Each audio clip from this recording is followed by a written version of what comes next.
Hello and welcome to the D&D 420 podcast. This is a show dedicated to helping you become a better dungeon master. I am your host, Eric M. Hunter, and I am a struggling game master trying to figure out how to tell a better story. Joining me shortly is Jimmy Shields. He is the creator of D&D 420 and an avid D&D fan with over 30 years of experience. In this episode, we go over the more world building that I created, including a brand new town. I named some stuff, and even came out with a fairly interesting shop and shop owner. And we discuss what it truly means to create a world and not just create a campaign. All right, so when last we met, some age ago, you had posed the question of the town. A fortnight ago.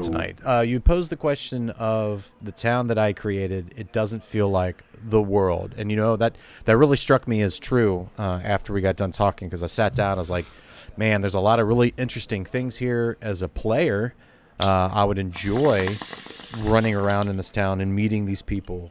But again, this is simply a town. This is not a game world.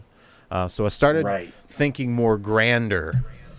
And more grandiose. And I decided that I wanted to kind of keep with that idea of the pressure from one group inside the smaller town, which I did give a name, which you chastised me for last time. So the name of the town that I'm now dubbing the starter town is called St. Launst, sorry. And this town, when the players start in this town, they have that sense of, oh, there's a lot of like really important shit going on here. Like we've got these two factions that are fighting and battling each other for power over what to do with this great machine. And I was like, man, this is all great, but this is not a world, right? So I was like, okay, how do I build off of this? How do I make this even more grander? And I made the mistake of reading The Hunger Games recently. And if you've ever read The Hunger Games or seen the movie, there's all these tiny little districts or towns that are important for one very particular thing. And then there's this grand high council city, kind of like, I don't know. I can't remember the name of the city in Hunger Games. It doesn't matter. And I don't know. but they have their fingers in every one of these towns, and they essentially control these towns. So now, as the group starts in St. Launst, and then they go to this high city, this main region, which is called the Grand Vic Fork, they realize that there's problems or squabbles compared to what, you know, this big rich city deals with. That's great. Yeah. So you're heading in a really good direction. You're starting to see a bigger picture. You're creating a much bigger picture for your world to exist in, which is what we want to do right now, because we want this to feel like a large, living, larger than life, living and breathing campaign setting, right? That's what we want to go for. So when people ask questions, at the snap, we can say, oh, I've got an answer for that. And pretty soon, when you've filled out enough of the blanks of those initial questions, some of the questions start to answer themselves because you've created so much in other areas. So you'll see what I mean about that as we continue through and creating this campaign setting. Right. Because like I said, I am working alongside of you, and I'm doing a Three Kingdoms type setting. I have a beautiful map that I made on the map generator that we talked about earlier this season. I went back through and I colored it in and changed some things, and I started naming areas, and I've named it's all kind of working titles, right? But I'm creating a culture as well, and I'm going to write a whole bunch up about it over the next couple of weeks, and I've already got a pretty fair amount down, but I've got about 2 or 3 main concepts that I'm toying with that I haven't directly applied to everything yet. So I'm thinking next week I'm going to unveil quite a large portion of this to you, and hopefully we're at the same place and we can compare what I've done with what you've done, and you can hopefully look at my work and see each step that you've done as well, now that you can look at it from the inside out. Yeah. So it's been kind of interesting because like if anything that I've done, it's always trying to make you're always trying to make those connections. You're always trying to make sure that you have like that common thread that you drag throughout the entire thing. And the idea that I had was is so this ever working machine that St. Lance has, the Grand City, which I've named Bell's Pro, they have access to this, and actually all of the cities surrounding them have access to this machine for their power, for their electricity, or for their moving parts to get things done without having to actually generate any energy to do so. And as the campaign starts, the players figure out that they are the last town that has this machine, and then there's other machines underground that are no longer working, and it's starting to create this graphs tension between the city and the town itself. And then when I got to that point, that's when I texted you, and I was like, man, like I'm having a lot of fun building this world, but now I just want to build this campaign. Yeah, I was going to say, it sounds like you're actually writing the first story that's going to take place, which is cool because you can start to see the bigger picture and see a story within it. So that's really good. That's where we want to be, and hopefully there are going to be a lot of those little tendrils of the story that starts to feel their way out into your world. It almost, to me, feels like I'll never get to express all of my ideas that I have for my game world in gameplay. So what I've begun doing is using those stories that I come up with that I'd like people to play through, but we never do. I'll eventually tell those as stories that have happened somewhere else that the players haven't been, or something in the past. But, hopefully that starts happening for you, where you just get more and more ideas. And I always, when people get world building, I want to caution you about one thing. When you're doing that, a lot of game masters tend to create this game world and view it as a story. I got caught up in that early on. That's why my game world unfolded the way it did over the 27-year span that it's now within. Because I did that, and I think it's a flaw in my thinking, and I think a lot of people start to think this way, is that as I build this world, this is a story I'm telling. No, it's not. The game world isn't it isn't a story that you're telling. It is and it isn't. It's more of a stage for that story to take place upon, and you want the stage and the lighting and the backdrop and everything to be perfect. So no matter where anyone looks on that stage, it's all there. There's something there for them to see, or if they ask questions, there's an answer for it, or at least a common sense response that's elicited from knowing the area. So you might, like, for instance, you may have all the imports and exports and political structures and social factions and religions and everything done. But then somebody says, well, what type of fish are in this bay? And then, like, you just know the area, so you have to come up really quickly. Maybe you hadn't thought that deeply. Fishing is their industry, but I never thought what type of fish. So just knowing the area and knowing where it's set and knowing if you fleshed out enough around it, well, this is a similar city to, I don't know, let's say London. So what's in those waters surrounding that area? And you can get your answer very quickly as a common sense response. So, and I think that was the because I immediately ran into a wall at this point, and I think that's wise because the player part of me was ready to start playing, where the DM part of me should have taken over and said, no, like we need to flesh out, like you were saying, the flora, the fauna, the like, sure, this city's as rich, with cities lined in gold, but obviously not everybody here is rich. So there are blue collar workers. Who are they? Like, what do they do? Stuff like that. And that's where I was like, oh, well, fart. Like, I just want to play this game now. Building this world is like, I'll make it up as I go. It's kind of what I thought to myself. And I was like, that defeats the whole purpose of this, because you can't make it up as you go. Do you know what I mean? Like, you got to have those answers at the ready, or at least something something similar that would relate relate to or resemble an answer when a player asks you about XYZ. Exactly. And those things are going to happen anyway, no matter how much you prepare. And a lot of people are going to argue against this concept, and I get that, and I get the reasoning. The argument being that why put so much effort into something that your players are never going to appreciate? Well, a gaming world isn't for one game.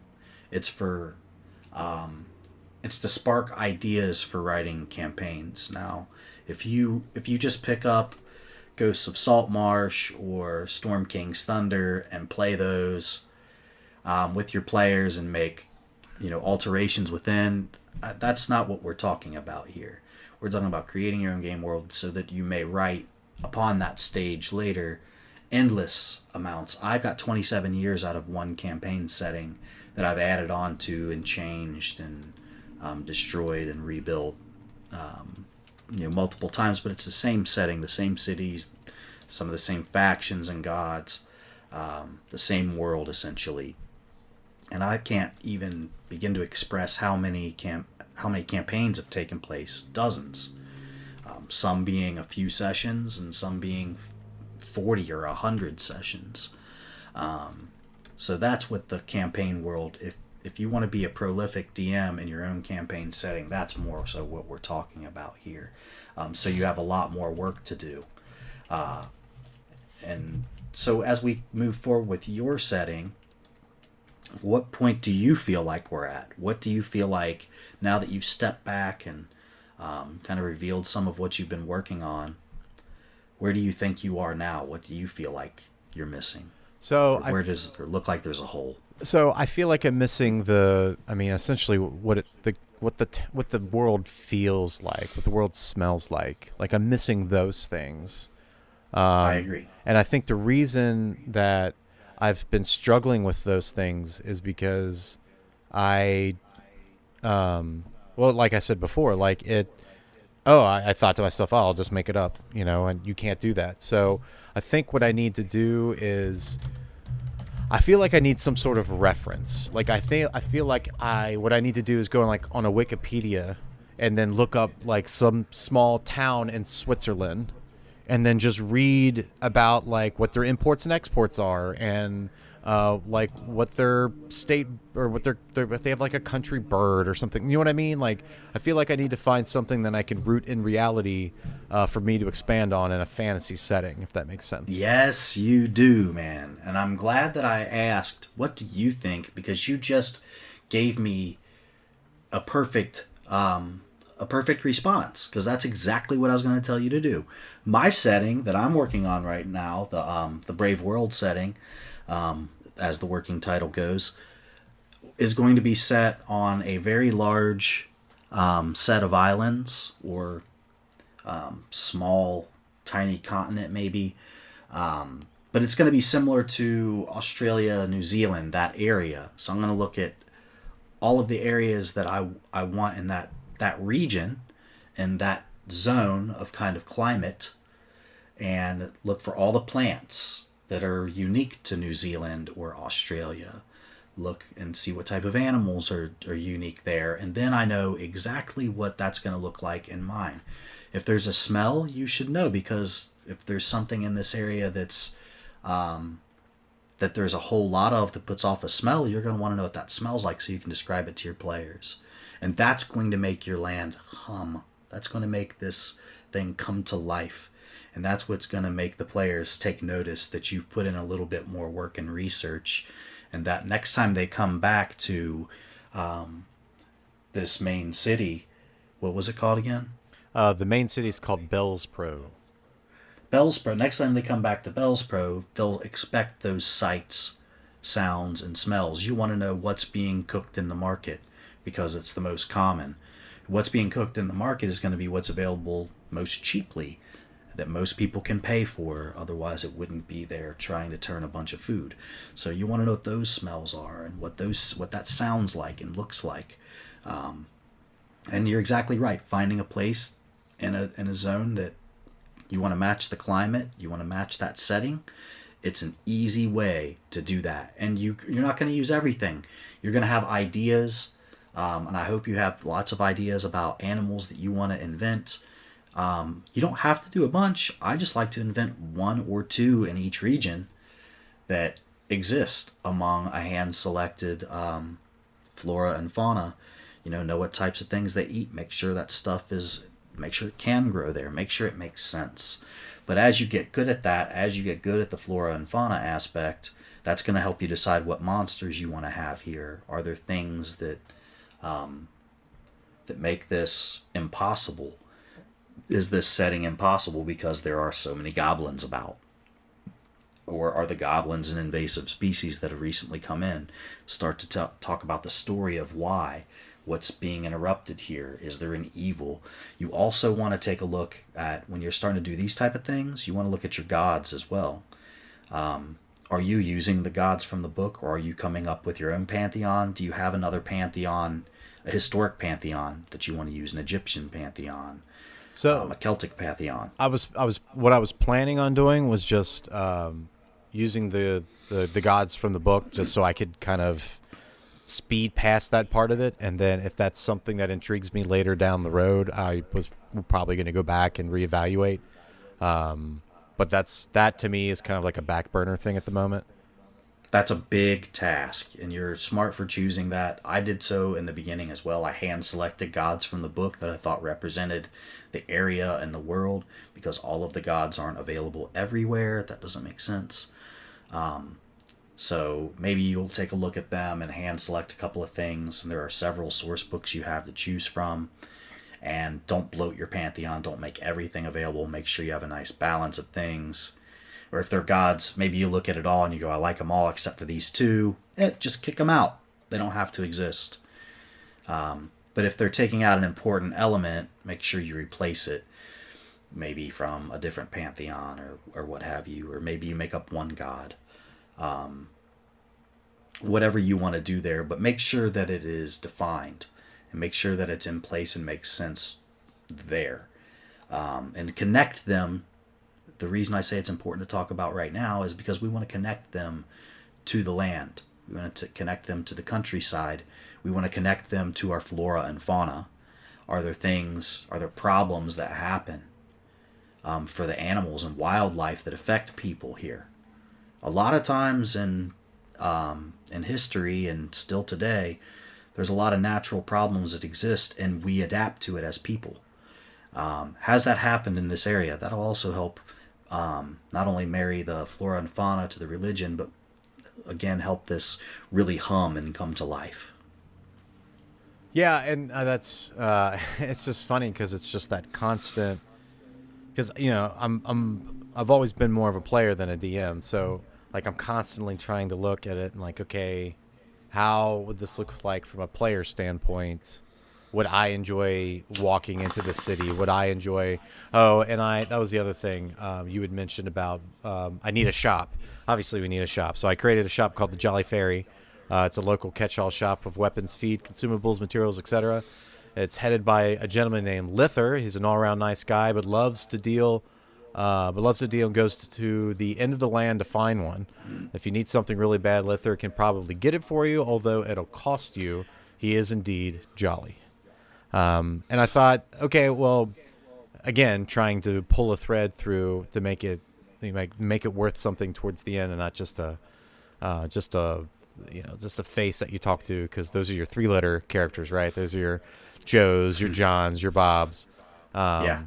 So I was like, oh, this guy could be like the catch-all guy of if for whatever reason I'm not doing a good enough job and they don't know where to go, or if they're looking for something that they just can't seem to find. Well, Lither's going to have it. Just go on down to Lither. It may cost you a shitload of money, but he'll be able to get it for you. And then that creates a whole, explosive thing as well, because, well, how can he get all these things? Like, why is it always just the cost of the goods or the service and he can do it? Like, it's not just, it's never, I'm trying to think what the word would be, but it's never, oh, I can't do that. It's, oh, I can do it. It just may take me time and money. So how does he have access to all of these things? Like, who is this person really? Exactly. And I have, as a player, if I come across this fella, What if I'm not really looking for anything, but man, he's so interesting and so unique? Like, well, what do you have? Right. Yep. And as a DM, you get a little stunned. You can be, right? So, well, oh, that's not who this guy is. He gets things that people want, right? But he also has things, or he wouldn't be in business. He probably has lots of things. He probably has things that he can offer to everyone, things that everyone wants in this area. Why would they want this? Is there something rare that's, again, connected back to your flora and fauna? What's exotic here? What do you remember playing in the game where the rangers and druids were addicted to a leaf that they chewed on? Yes, I do remember that. The kuoka. Yes. The kuoka, which was I married two things together and from our world into one thing, and I made this plant have a couple of kind of medicinal properties that could be abused, and a lot of the rangers got hooked on it and brought it into towns. And so that was a way that it connected back to the flora and fauna and made an impact on people. And there was a season connected with it, and there was a cost associated with it when it was in season, when it was out of season. And that was really cool, that this character could be that type of thing. It had an impact on the game that was very colorful and very real, that people can relate to. And we talked about it in season 1 of this podcast when we talked about eliciting emotions. It's something we can relate to, so we can think back to how that's affected us or how it affects. So you can see that people are getting addicted to this substance and kind of elicit some real world, even though it's a made up substance that doesn't have very powerful effects. You can still see and kind of relate to it why this is a bad thing. It's a theme, it's a trope, and it's one that elicits emotions, and that's why I tied it in. Yeah, it's and again, it's just one of those things where it's like, it's not necessarily, I think that's the other issue that I'm having too, is it's less about creating these things and trying to find meaning for them, and then just creating for them because it's just something to look at or it's something to interact with. Like, not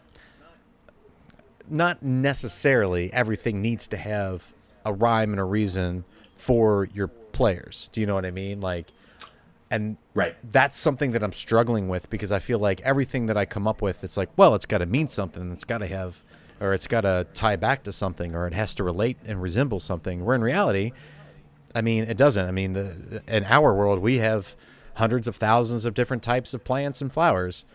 I interact with maybe 0.001 of those things, but I know that they are out there and they exist. You know what I mean? Like, that's... And you need about 0.01 of those things, right, to describe the most common things, or the things that define this area. We have an area called Oak Hills near us. Why is it called Oak Hills? It's a hilly region and there are oak trees there. Right. That gave it its name. And it's important to do that in your setting as well. Again, that means everything to the believability factor. Is this a real place? Those little things, if you know them, and like you said, your players are only going to interact with what you interact with unless you're a botanist in our world, or unless you're an animal doctor or a zookeeper. You're only going to interact with or understand a very small portion, and those are the things that are going to be the most common, the most colorful, the most noticeable, or the most interesting. So we'll define just a couple of those things, and know that if we get asked, I compare this to New Zealand, or I compare this to Sweden or Switzerland, sure, and I can go back to this town and look and see what's there to provide that answer. And I can actually do it within moments in game. Especially if we're playing online. I have a window open. I've Googled it as soon as we started talking about it, and I felt like it was going to be a little more. And even if it didn't come up, guess what I did next? I used what I had just looked up to my advantage and peppered in a little bit more feeling. Right. So by being prepared, you set yourself up for something a little bit more. And knowing that this is a real world place that you can draw from gives you that safety net as well. Right. Yeah. So it's, I don't know. I guess I just need to find the interesting inspiration to just sit down and create things that may or may not ever come up, that may or may not have purpose or reason other than just to exist, to make this particular part of the town or the particular part of this world feel a little more fuller, feel a little bit more realistic, but then really truly have no like in-game meaning. Well, what tends to happen for me in game is I lay down teasers for future games. Like an NPC you meet is from a faraway city that you've already created, and you know what it's like, so you know who this NPC is and how different he is, and it creates that feeling that he's a foreigner if you've done your homework and you've created your setting to be one that feels alive. When you have a guy who dresses differently, acts differently, and looks different, he'll feel very foreign. He'll feel very alien to this land, which is what you want to be able to do. That, again, will give you... So it's not necessarily that we're adventuring there. It's not necessarily that we're even going there. But being that I've created it, I'll intentionally insert something like that into the game. Or I visited there. There's a player who visited there, or a character who visited there, or somebody's backstory takes place there. And again, that just creates that never-ending, super huge feel that we're going for. You've got to really put in the groundwork, but it comes out quite beautifully in game. We had a Gladiator game we played recently. Yeah. We're actually in book 2 of it now. In the first series, 2 of the players wanted to be from a more savage or more primitive area, so I had an area, and I gave them a couple of choices, and they actually both chose the same place. And so they were in Tumac together as slaves in this ludus, training to become gladiators. And they had that brotherhood of a place that's hundreds and hundreds, even thousands of miles away, where they were stolen away from. And so to the other players, they had their own little clique, their own little in-game brotherhood. And they even kind of acted similar, and they started to like more and more so gravitate toward one another. And it created a really interesting feel for the game, in spite of the fact that basically everybody else in the party was from nearby. So it was really cool. It made a really neat divide, and I had so much history that whenever those players asked, well, I don't know, what is it like there? I could tell them between sessions or in whispers. Sure. That they could role play it out, and it was just like that at a snap. Created for some gorgeous role playing.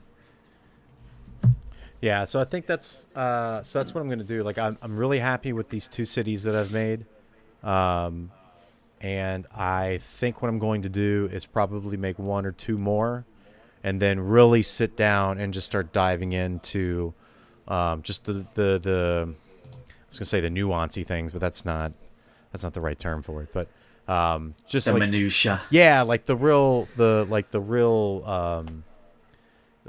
means of what it should look like, and then hoping that maybe, after doing that, some sort of creative line and lineage will be able to be sparked from that I could maybe tie something else together with it. Yeah, my recommendation is exactly what you said. Find a place that you like, maybe the history, the lore, the setup, the feel, the look, something about a real life thing or something that has a lot of lore that you can totally steal from, and place it into your world. Look at it, say, what are the type of fish, what are the type of birds, what are the type of animals, what are the type of berries, fruits, nuts, vegetables, drinks, why? Because as soon as you start reading about it, that stuff is going to be the first stuff that's thrown at you anyway. Thanks for listening to this episode of the D&D 420 podcast. For everything D&D 420 related, check out dnd420.com. If you'd like to reach out to us, you can find us there on the website and on YouTube at DND420. Lastly, as always, if you'd like to support the show, you can do that by telling another DM about the show and by visiting us on Apple Podcasts and leaving a rating and review. Thanks for subscribing and being a part of our work here at D&D 420. We will see you next week.